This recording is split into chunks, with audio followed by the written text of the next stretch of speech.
Here we are at the historical racetrack in Leicestershire, Mallory Park. I certainly grew up here watching lots and lots of great races, not only motorcycling, but 60 years ago today, almost to the day, there was a very, very important F1 race here. And I'm joined by a gentleman here who's going to tell me all about it. Tell us about that race that happened almost 60 years ago today. Well, it's extraordinary. It was, yes, in the middle of June.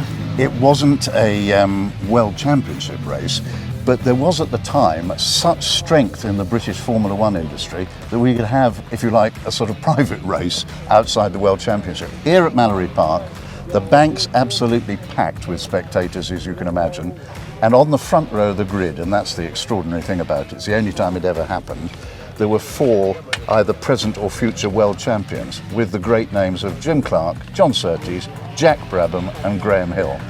And these cars are the cars which were driven here that day.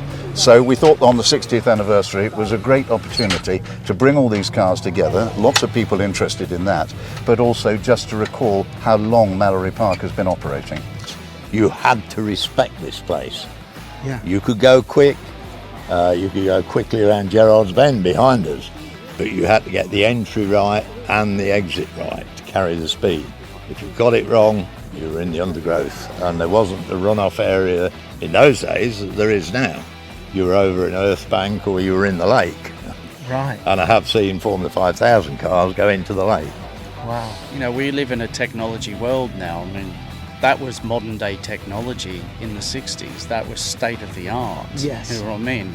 In terms of performance but safety, although we look at it now and think, oh, nuts. I mean, that's not safe at all. You know, you're sitting next to fuel tanks right next to you, you know what I mean, with nothing other than if you got hit, it breaks, it goes into fire, and so many fires happened in those days. But whenever I've got in cars like this and driven it, they're so raw. They are so raw. They give you every experience you expect to have driving a car like that, because they're very simple in its design. But the feedback that you get, that you'll be surprised how easy these things are to drive. You really are. You can't just step in a Grand Prix car of today and start it and go, but you can on these things. So let's have a look at the cars on the grid. So here we go.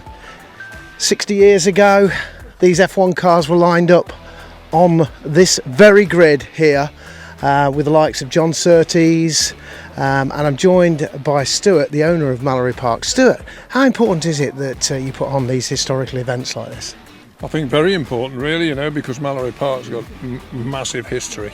I mean, it started as a race circus, other people know in '56, but there are not many world champions that didn't come here. Prost, Senna, they all drove here in their early days.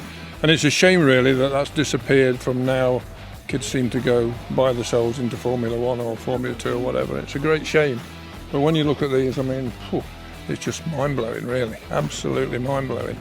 So, okay, thank you very much to Mallory Park for inviting us on this historic occasion. And I think there's only just one thing left to say. Tom, pick a car. Yeah, Come on. I'll have you. Come on.